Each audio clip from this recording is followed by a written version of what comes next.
উপস্থিত বিদ্যালয়ের গভর্নিং বডির সদস্যদের, আমার বিদ্যালয়ের ভারপ্রাপ্ত শিক্ষক মহাশয়, আমার সতীর্থ সহকর্মীদের সকলকে যথাযোগ্য সম্মান জানিয়ে এবং আমার স্নেহের ছাত্রছাত্রীদের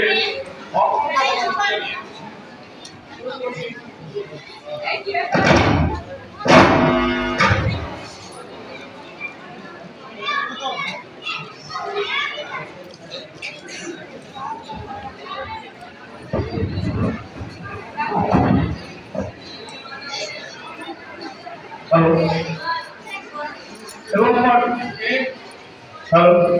ছাত্রছাত্রীদের আমার অসংখ্য ভালোবাসা জানিয়ে স্বাধীনতা দিবসের দিনে আমাকে বলার সুযোগ করে দেওয়ার জন্য সকলের কাছে আমরা কৃতজ্ঞতা প্রকাশ করছি। আর বক্তব্যের শুরুতেই সেই সমস্ত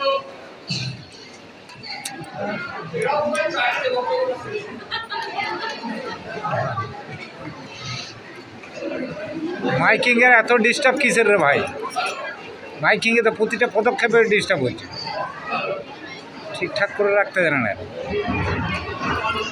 কোনো প্রোগ্রামের আগে মাইকে এরকম হয় কেন?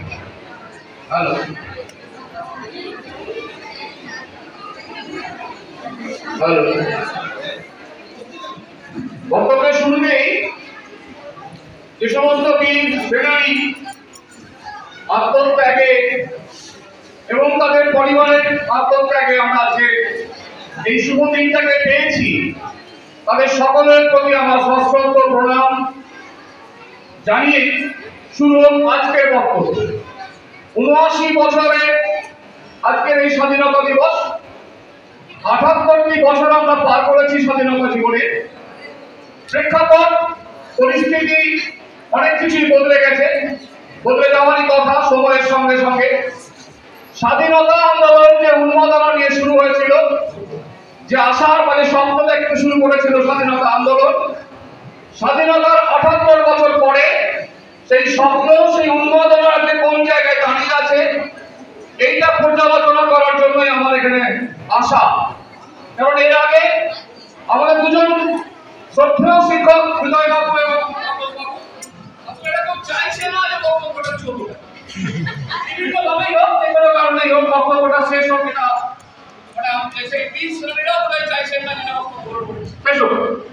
আমি আর বেশি কিছু বলতে চাইছি না, কারণ বারবার দেখো বিরক্ত করাটাও আমার কাজ নয়, আর বিরক্ত হওয়াটা তো নয়। কারণ আমি মনে করি প্রত্যেকটা জিনিসকে প্রতিটা মানুষ তার নিজস্ব দৃষ্টিভঙ্গি থেকে দেখে।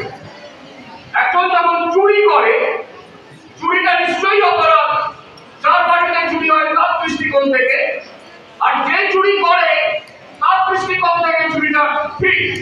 অর্থাৎ দৃষ্টিকোণের প্রেক্ষাপট বদলে যাওয়ার সঙ্গে সঙ্গে আমাদের বিচারটাও বদলে যায়। ঠিক সেই জায়গা থেকে দাঁড়িয়ে আজকের দিনের স্বাধীনতাকে আমি একটু বিশ্লেষণ করতে চাইছি আমার মতো করে। স্বাধীনতা আমাদের দিয়েছে মুক্ত মঞ্চে মুক্ত কথা বলার, মুক্ত ভাবনা প্রকাশ করার, মুক্ত ব্যঞ্জনা আনার। স্বাধীনতা কিন্তু আমাদের স্বেচ্ছাচারিতা দেয়নি, বাক স্বাধীনতা আমাদের দিয়েছে।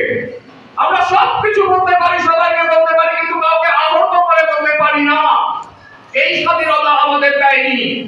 কিন্তু ৭৮ বছর বয়সে দাঁড়িয়ে স্বাধীনতাকে দেখতে গেলে আমরা সেটাই দেখতে পাই যে আমরা মূলত অন্যকে আঘাত করতে না পারলে সেই কথাকে গুরুত্ব দিই না। আমাদেরকে নিজেদেরকে বড় করার তাগিদে আমরা সব সময় সর্বদা সর্বক্ষেত্রে অন্যদেরকে আঘাত করার চেষ্টা করি, অন্যদেরকে ছোট করার প্রবণতা দেখায়। এই স্বাধীনতা কিন্তু আমাদের ওই বীর সেনানীরা আনেনি। এই আমাদের স্বাধীনতা এনেছিলেন তাই সেই ভাবনা থেকে, যেখানে প্রত্যেকটি মানুষ, প্রত্যেকটি ভারতীয়, প্রত্যেকটি ছাত্র, প্রত্যেকটি ছাত্রী, প্রত্যেকটি মানুষ তাদের নিজেদের অধিকার, নিজেদের মর্যাদা, নিজেদের সম্মান, নিজেদের গুরুত্ব সমভাবে ভাগ করতে পারবে। আজকের দিনে দাঁড়িয়ে একজন শিক্ষক হিসেবে আমার ভাবতে লজ্জা করে, আমার বলতে আরো বেশি লজ্জা করে।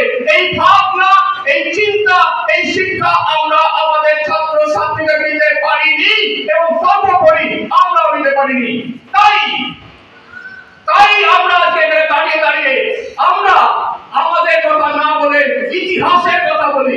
ইতিহাস সেই শিক্ষাকে আমরা পেয়েছি, সেই শিক্ষা নিয়ে কি আমরা আমাদের জাতিকে গড়ে তুলতে চেয়েছি? যদি পারতাম তাহলে প্রতিটি মানুষের এত বিভেদ, এত অশান্তি, এত যন্ত্রণা, এত কষ্ট থাকতো কি করে? ভারতবর্ষ আজকে বিভেদের মধ্যে লাল হতো কেন? এই সমস্ত প্রশ্নগুলো আজকে প্রত্যেকের তোলার কথা। কারণ আমি বিশ্বাস করি সেই ভারতবর্ষ একদিন অবশ্যই আসবে, যেদিন প্রতিটি মানুষ তার সমস্ত রকম মর্যাদা, সমস্ত রকম গুরুত্ব, সমস্ত রকম সম্মান নিয়ে সবার সঙ্গে এক আসনে বসবে। সমস্ত ভারতবাসী এক হয়ে বাঁচবে, তারা বিশ্বের কাছে লড়বে এক ভারতীয় হয়ে। সেই দিন এই সমস্ত মহান সেনানীদের রক্ত স্নান সার্থক হবে বলে আমি মনে করি। অনেক বেশি কথা বলছি, অনেক বাড়তি কথা বলছে, এটা হতে পারে। স্বাধীনতা আমাকে এটা দিয়েছে, আমি তো বলতেই পারি। আমার ভাবনার সঙ্গে আপনাদের ভাবনা বা তোমাদের ভাবনা নাও দিতে পারি।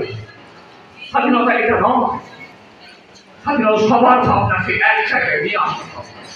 আগামী দিনে আশা করবো সবার ভাবনা এক জায়গাতে আসবে, আমরা সবাই এক হয়ে বাঁচবো, এক হব, এই আশা, এই স্বপ্ন নিয়ে আমার এই ছোট্ট বক্তব্য শেষ করছি।